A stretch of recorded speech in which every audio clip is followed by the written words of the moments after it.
Hey friends, happy Wednesday the 30th of October, Wednesday of the 30th week of Ordinary Time. It's nice to be with you. I'm Father Bill Hill, priest at Holy Spirit Catholic Community in Rock Springs, Wyoming. I'll share with you a reflection on the daily readings. The readings are linked below.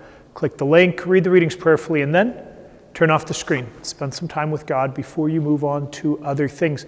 Please be mindful, we have All Saints' Day and All Souls' Day coming up. All Saints' Day is a holy day of obligation, so we'll see you at Mass. All Souls' Day, the commemoration of the faithful departed, is Saturday morning. There's a 9 a.m. Mass here at Our Lady of Sorrows if you'd like to join us. Be mindful that Saturday evening Mass is the anticipated Mass for the 31st Sunday of Ordinary Time. It's not commemoration of all the faithful departed.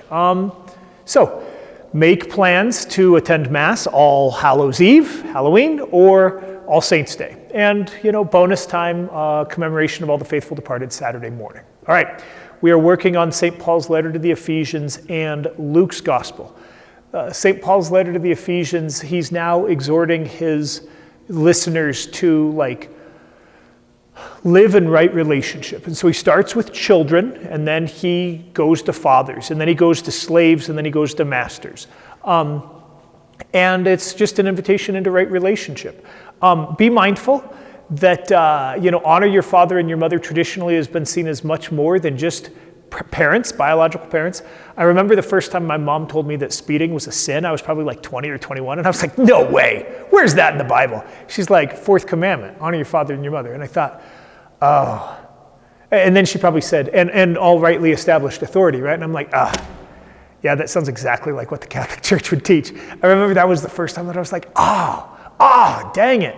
So yeah, rightly established authority and the way that we are in relationship with a much larger whole than ourselves. And we as moderns can think very much just of us and our rights, and I can do whatever I want. But the reminder that we impact people, we affect others, and our choices affect others.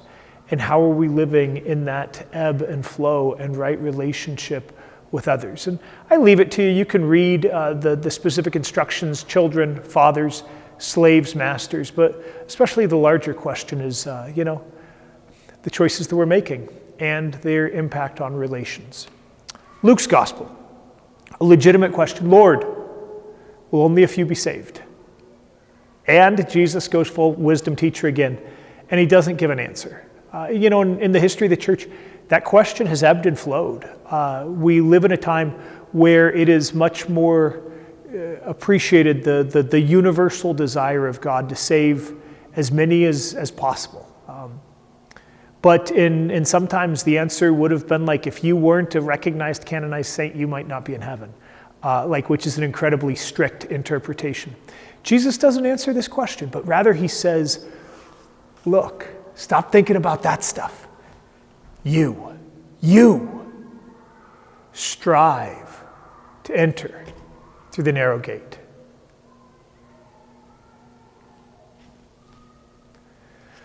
You got your to-do list. You know what you need to do at work or at home. I mean, you know what you got to do.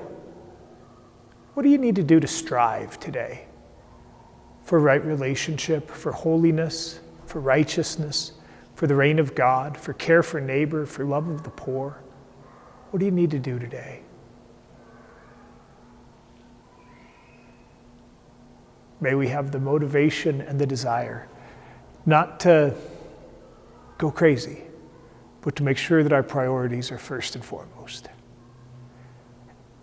Read those readings prayerfully. Turn off the screen. Spend some time with God before you move on to other things.